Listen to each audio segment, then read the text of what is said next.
Thomas was alone. Wow.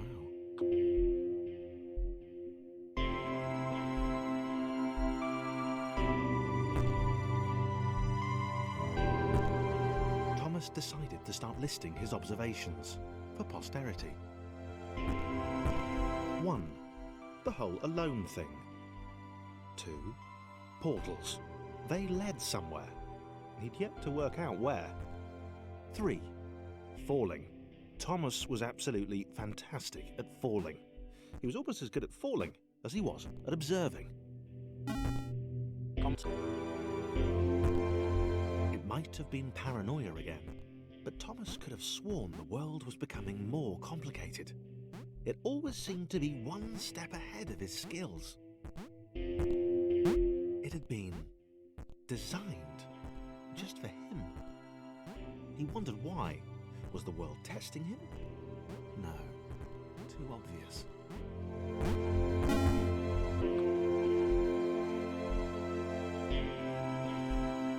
Thomas had a new theory. The world was training him. He could feel himself getting smarter. There was the mental list to consider. Over the minutes and seconds since his spontaneous generation, he'd become a pretty skilled jumper. He was evolving. He just wished he had someone to share it with.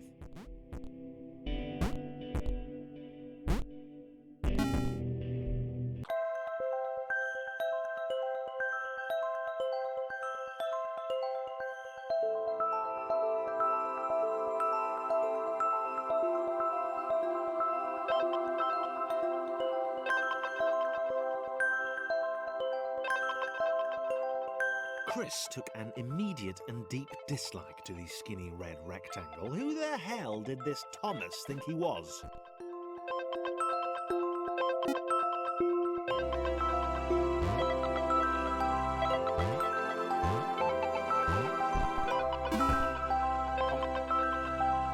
Chris had been doing fine.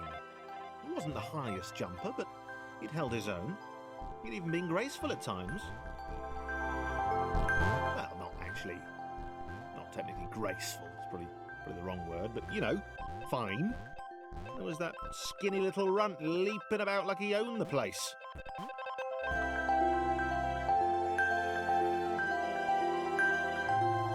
John knew. He knew that this was his chance, a moment to shine. This was game day.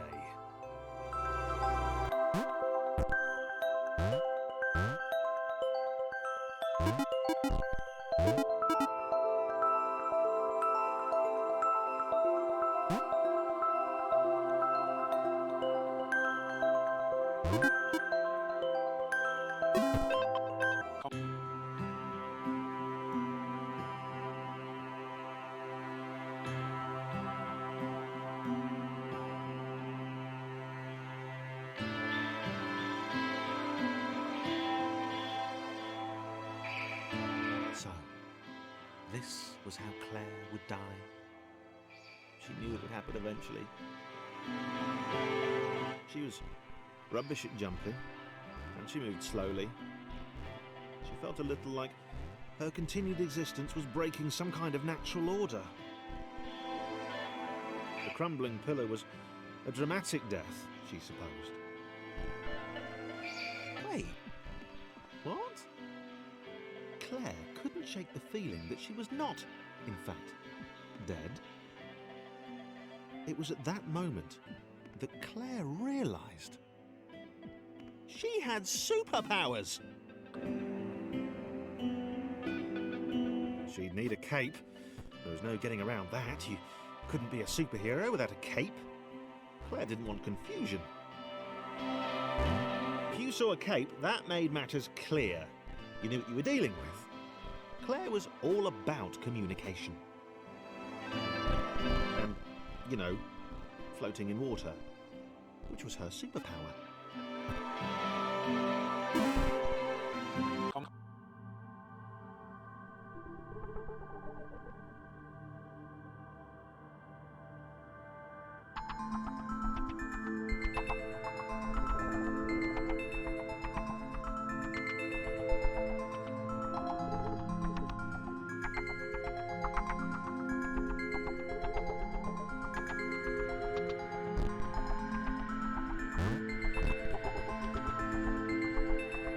was pleased this one was behind a wall.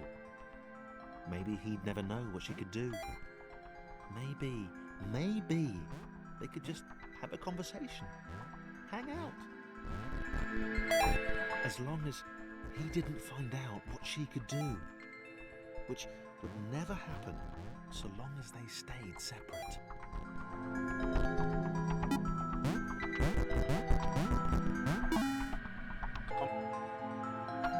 Chris was in love. She was perfect. He had to tell her so.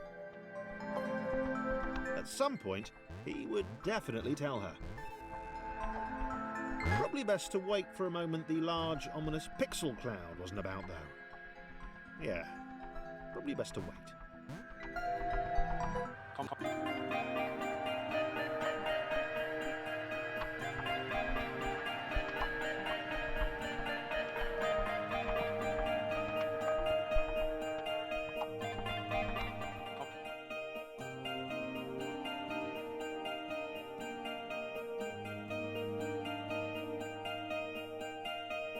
Chris wondered if Thomas was still alive somewhere.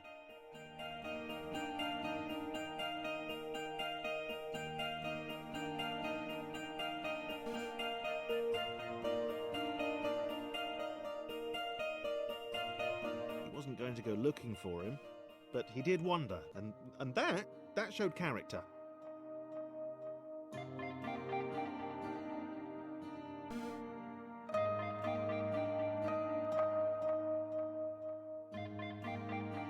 Probably.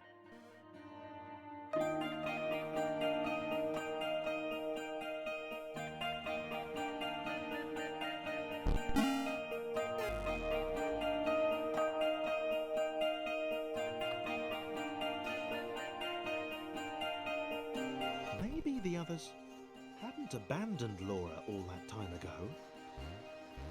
It began to dawn on her that she might not be the tragic victim she'd always assumed.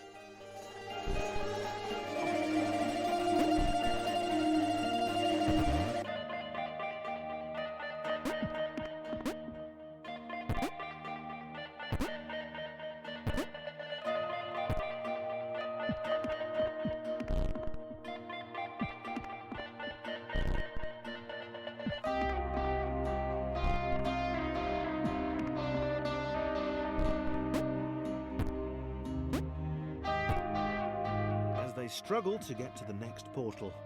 John hoped that he would be the next to get eaten. He didn't want to be alone.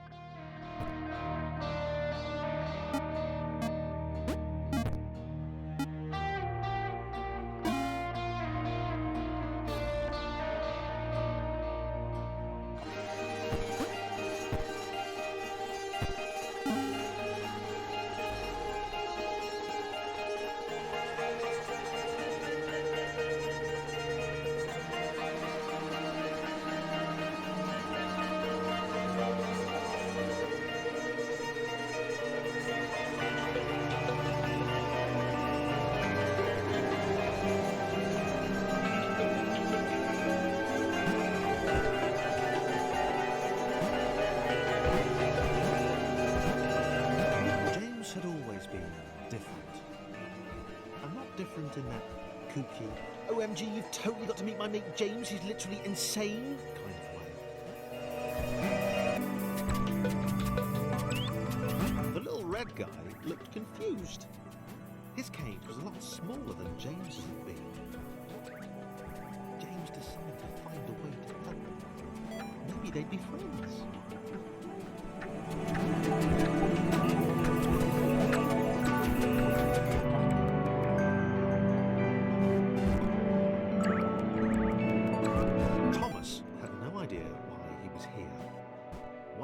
With his friends, the next he was being freed from a cage by a green guy with a nervous laugh. He knew he had to get back to them.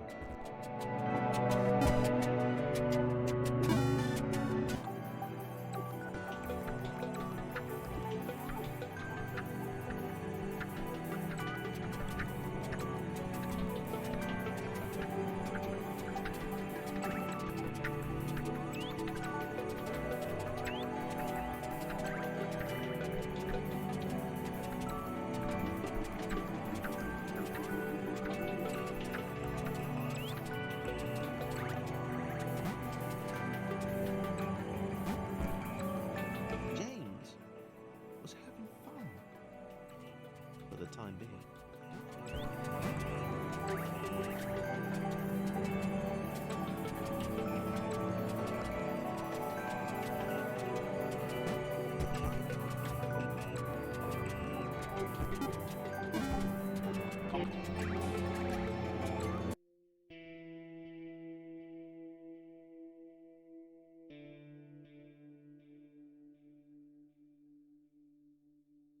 Sarah leaned her wizened head back and laughed. Ha ha ha ha ha ha! The quadrilaterals were apparently after some friends of theirs. How petty an adventure.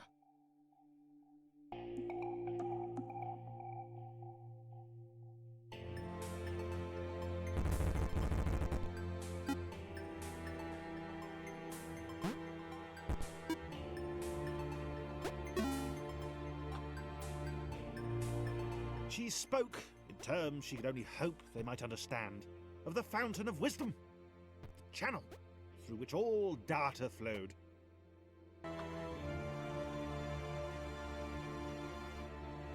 Thomas looked at the glowing beam. That list he'd been writing seemed pretty petty now. This was all knowledge, all of it, right in front of him. He was sorry Sarah couldn't step into it too. He could tell she felt the same way, from the shouting and the screaming.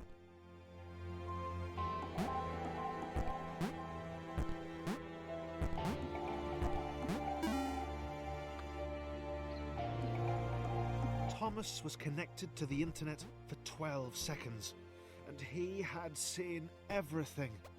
He'd seen the cat who couldn't spell, he'd heard of the arrow through the knee. He felt there was probably a thing called cake, but that it was a lie.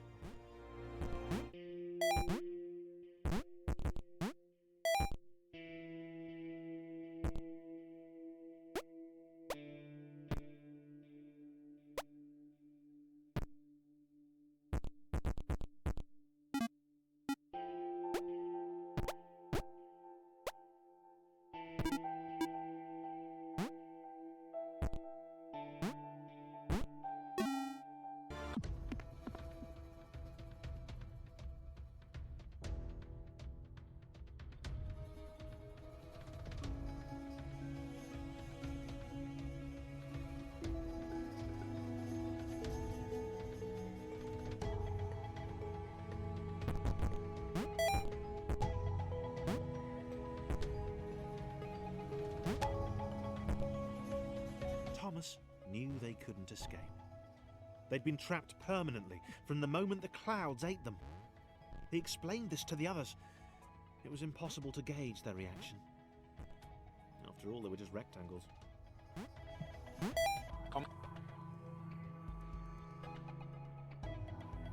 Thomas led his friends to the creation matrix, the system which generated the worlds up above.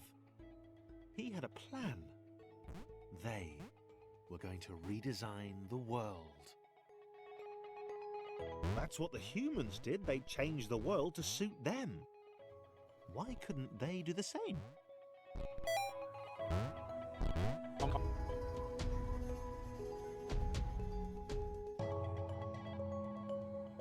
Chris was skeptical.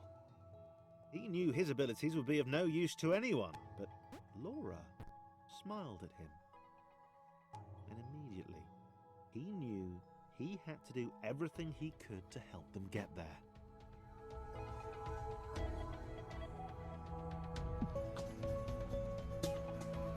Thomas liked the idea of being an architect. He wanted to modify the world to help others. He was sick of these contrived spaces, these intentionally obtuse paths and puzzles. He'd do things differently. He'd empower the AIs above.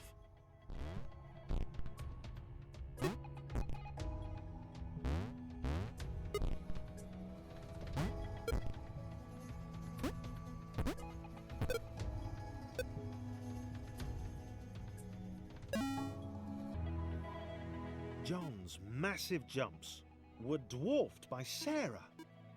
For the first time in his life, he felt humbled, not as good as someone else.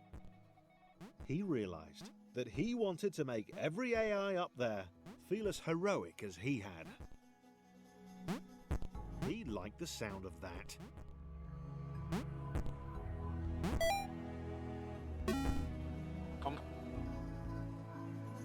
James still felt weird, but he realized now that everyone else was too. They were a crew of weirdos. Weirdness that would save all the normals up above. The other AIs would escape, and it would all be down to 7 rectangles with very different relationships to gravity.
Gray felt something change beneath his feet.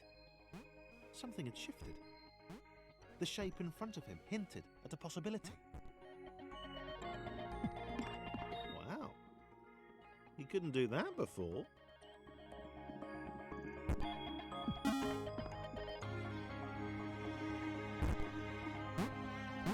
Joe was happy. They'd settled here. They'd not seen another AI for many cycles, and she liked it that way. She saw Sam leap into the shifter with fear.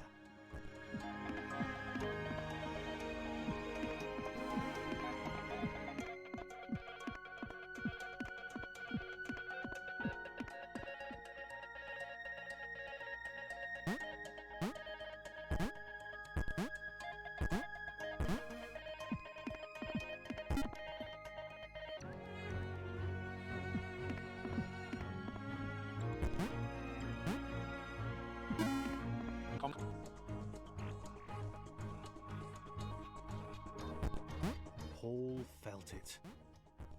There was a whisper to the shifters. They had not occurred randomly. They had been created. He set off.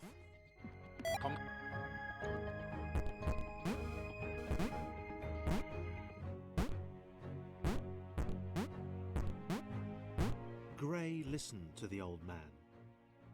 The shifters had been placed in the world by the architects, AIs who sacrificed themselves to fuel their escape. There was an outer world, a world beyond the confines of their universe. Up and to the right.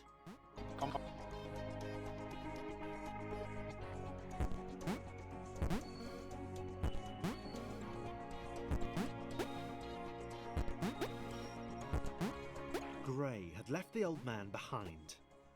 He had to get to this exit. He had to be the one to get out. A whole world to himself. He had to get there before anyone else did.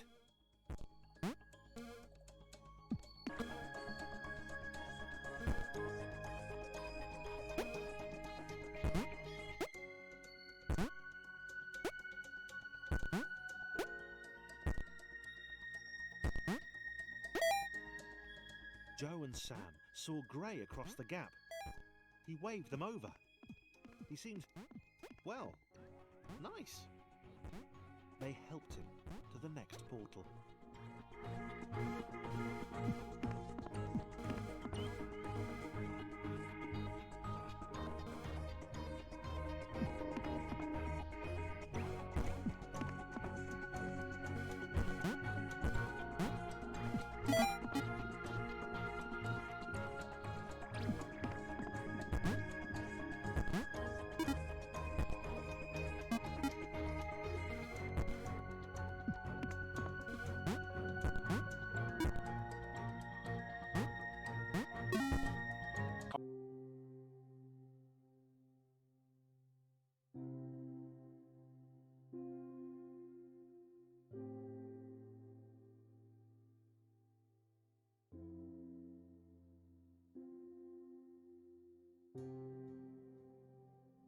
Team Jump had been together for a long time. They were a machine, a well-oiled machine. They could jump like nobody's business.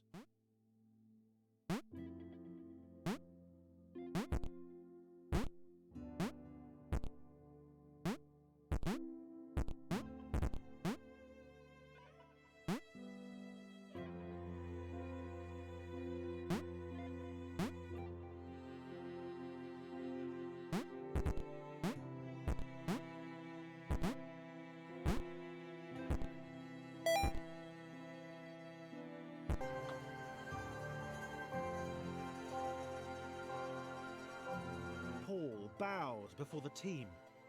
He begged them to help. He told them of the outer world, of the cats who couldn't spell, of the liar, Grey. Up and to the right, they answered in unison. Grey, Joe and Sam continued moving upwards. They had to make it. Grey had told the couple he was looking for a lost friend.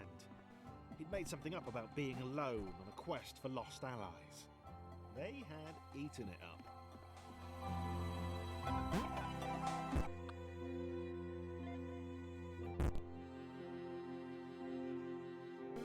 The team, along with their spiritual leader Paul, worked their way right.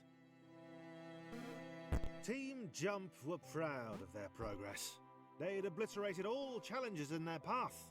Yeah, they'd heard of individuals getting stuck on staircases or stepping stones. This did not happen to Team Jump.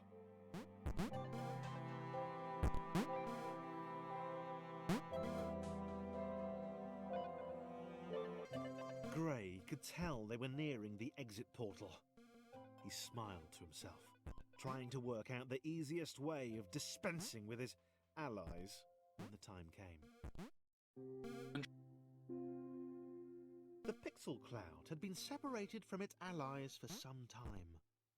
She'd not heard the order to retreat. She was shocked by the appearance of the four aberrations below. The old one seemed to be leading the liar to an outcropping. It was within her reach. She could remove them both. The couple could wait. They weren't going anywhere.